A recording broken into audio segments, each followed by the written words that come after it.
Your story.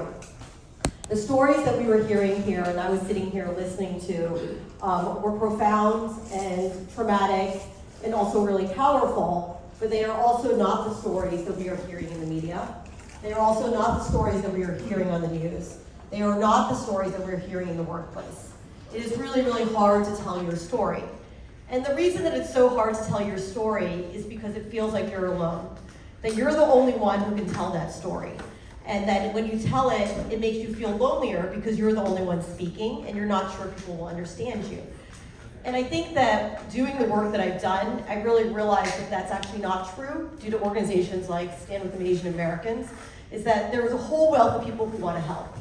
So when I started this work, I grew up middle class in New Jersey, and I hadn't really interacted with the kinds of people who were typically the victims of anti-Asian hate, undocumented, scared to speak up, the thing that always struck me was that when you asked them if they had a job, they would always lie. Because if they had a job, they weren't being paid on the books, so they would say no. And if they didn't have a job, they were embarrassed, and they would say, I have a job. So there's a lot of things that were culturally different between me, because I grew up in the United States, New Jersey, and them, but fundamentally we were the same people. I saw each of the victims as if they were my own family, my own father, my own mother, my own sister, my own brother, my own uncle, because like me, they're just human.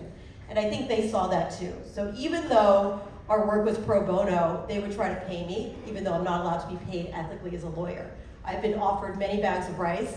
I've been offered Kaplan test prep for my kids. And I've been offered many, many hugs, which is not something that I think Asian parents are known for, but just the amount of tears that they felt that someone was stepping in. And I can't describe to you the importance of showing up for people in a time of trauma. It feels like most of my friends, when they saw these things happen, would say, well, what can I do? I'm sitting in a corporate office, I'm dealing with wealth management, I'm a lawyer, I'm a banker, I'm a doctor, I'm something, I'm running a business. What could I do for this family that's lost a family member? And the thing that you can do is exactly what the name of the organization is. It's you should stand with them. You should stand with Asian Americans. You should show up for them to show that they care. You should show that you are family to them. So now let me turn to the U.S. Commission on Civil Rights. So the U.S. Commission on Civil Rights in the spring had their first hearing on anti-Asian violence in 30 years. In 30 years. The whole point of the organization is, of this agency, is to look at civil rights. And they haven't talked about it for 30 years. And so I was invited to speak, ironically, through a friend who was black, because he used to be a commissioner, and he heard about the work I was doing, and he said, you need to tell these stories. And I wasn't invited by anyone who's Asian, I was invited by someone who's black. And when I got there, I realized that almost all the other panelists, fully half of them, were not there to talk about anti-Asian violence. They were there to talk about affirmative action and how their kids have been discriminated against in college admissions. And that was not the agenda for the commission. So we had fully, half the time of the commission was spent listening to people who were saying things which never made it into the report. They didn't talk about data. And the questions I got from the commissioners were highly qualified, mostly lawyers and some former Congress people, was, is it true that there is anti-Asian violence? How do you know that Asians have been subjected to discrimination and bias and hate? We don't know that from the data. The data that we've seen is that all races have been subject to violence in the pandemic, and Asians have not been disproportionately affected, and so we don't think that there's even a point for us to hold this hearing. The commission is a bipartisan committee that is by design half Republican and half Democrat. And it pretty much split across sort of political lines, but I would submit that hate and violence is not a political issue. It's a human issue.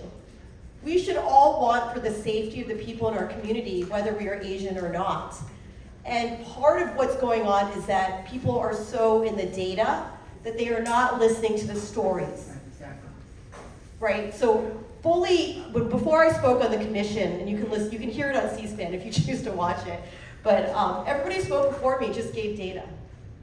They just talked about the data, that if you look at this and you look at this, the Asians are being hurt, look at all these percentages. But not a single person brought up an individual story of someone who had been hurt. And I had those stories because I had represented pro bono dozens of anti-Asian hate crime victims, many of whom had died. And I could speak with authority that this had happened. And not a single one of them reported their incidents to the federal government. Not a single one contacted the Department of Justice because they were afraid. And even the ones who were here legally were afraid. They were afraid to report to the federal government. And I will say that even in New York, very few non-Asian elected officials showed up for the Asian American victims of hate crimes. Most of the victims actually lived in AOC's district, but she never showed up. And she said it was because of language barriers. She didn't have someone who could translate. So there were 3 recommendations that came out of this commissioner that was a very divided commission. And one of the recommendations is we need to have adequate translation. And I agree with that, because if translation is a reason that people don't show up for us, then we need to change that. We need to change that. And I was born here, my Chinese is only okay, but I knew now enough to explain to people what a judge was. It's the person who sits on the bench sometimes, right?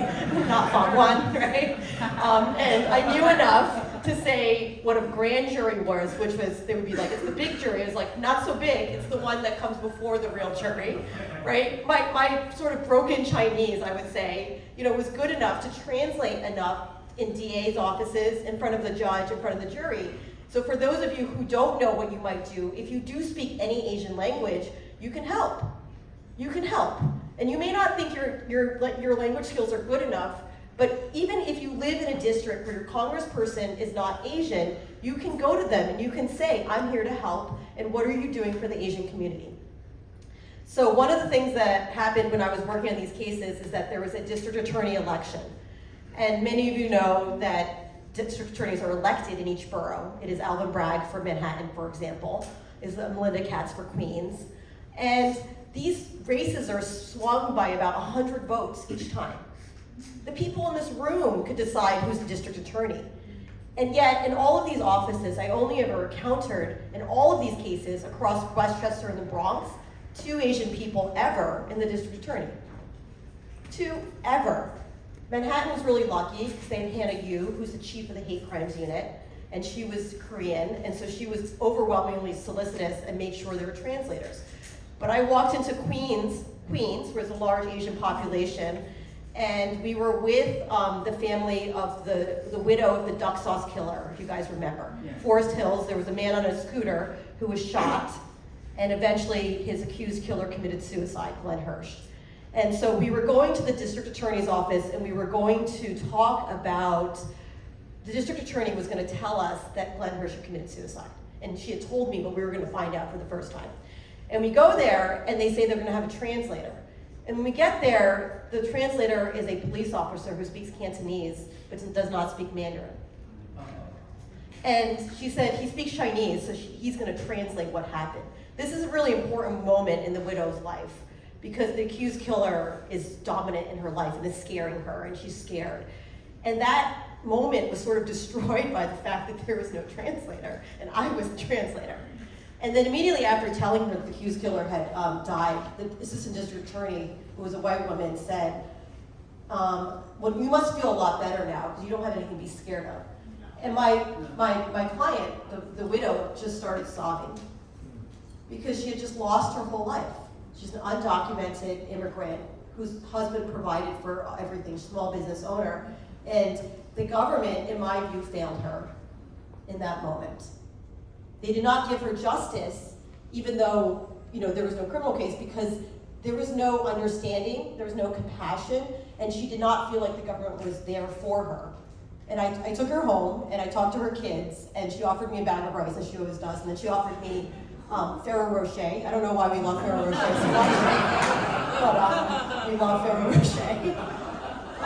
So, I think that these stories need to be told, and I've heard a lot of these stories, and it's not because I want to. I wish I could never have a client who's died again. I wish I'll never hear a story about someone being hurt, but these stories are out there, and we need to do a better job of telling them, of translating them, of listening to them, of submitting the stories, of clicking on the link on Stand With Asian Americans and submitting them, and engaging in using a megaphone to say that I matter and you matter, and we all sitting here we all matter and that we should stand up for each other. And I will say that kind of working with all the victims, they're incredibly grateful. There's not been a single one who has said, boy, I'm really unlucky, I wish, there's something wrong that's happened. Every single one has said, there's something in my life that has brought me to a point where I came in contact with you and this was meant to be.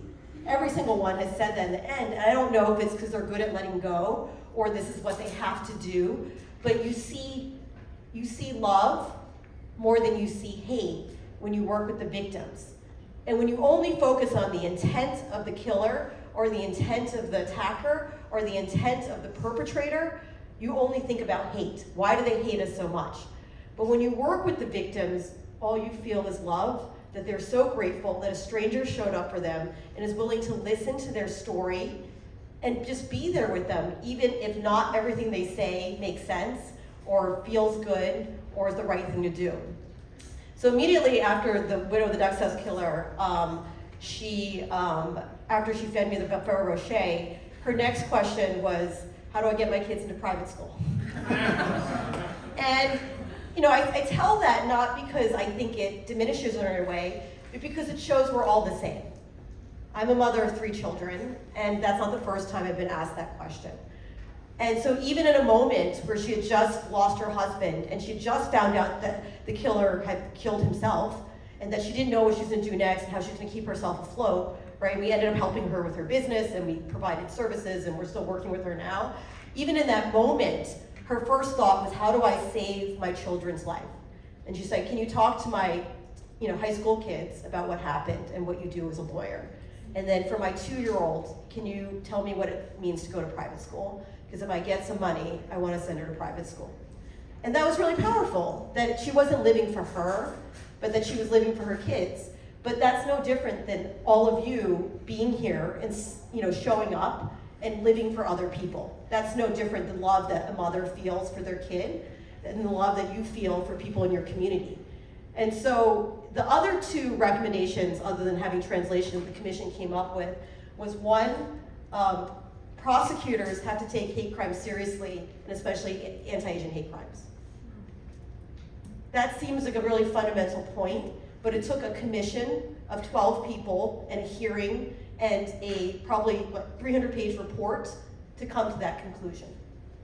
The third conclusion that they drew was that first responders, and they mean by this NYPD, right, or any law enforcement, need to be trained to understand what a hate crime is. And when I talk about this aspect, I think many of you probably have encountered this. So how many of you have been discriminated against, you think, in life? How many of you have reported it to somebody? How many of you have gone to the police about it? How many of you have actually been part of a lawsuit that came to a conviction? There's 1. And how many of you spoken publicly about it in the media? So 1. So out of this room, a lot of hands went up when we talk about discrimination, but we have 1 person who's told their story.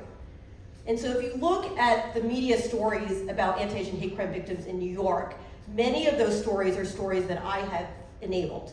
The op-ed from Michelle Go's dad was an op-ed that I wrote, essentially, and put into the New York Times. The story about Gui Ma, who's a grandmother who's beaten in Queens, and a life lost and loved about her husband, was a story that I enabled by having the reporter, Corinna Knoll, go to their house and talk to the husband about the love that they had. These stories don't just happen automatically. They have to be enabled, and I know all of you can enable it because I didn't know any media before I started this, and now I do.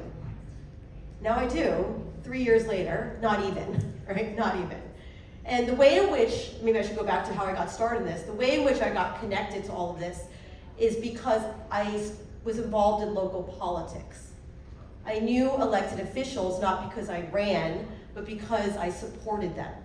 And so Ron Kim, who is an elected official in Queens, called me and said, I want you to help out Yao Peng Ma.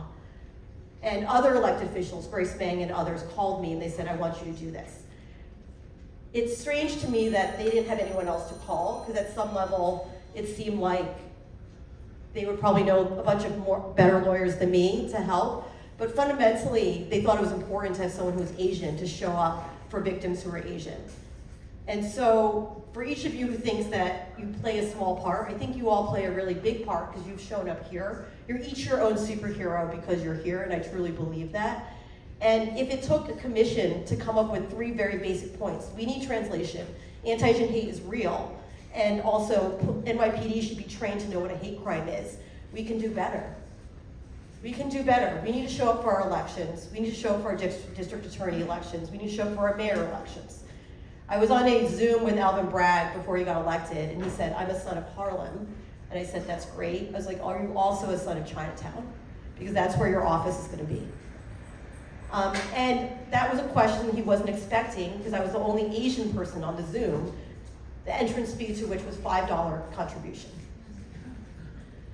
And so, you know, I don't know how my path led me here. I never intended to be a hate crimes lawyer, never intended to be standing here talking about people who have died, right? And I've never intended to be talking about hate or love, for that matter, in front of a group of people.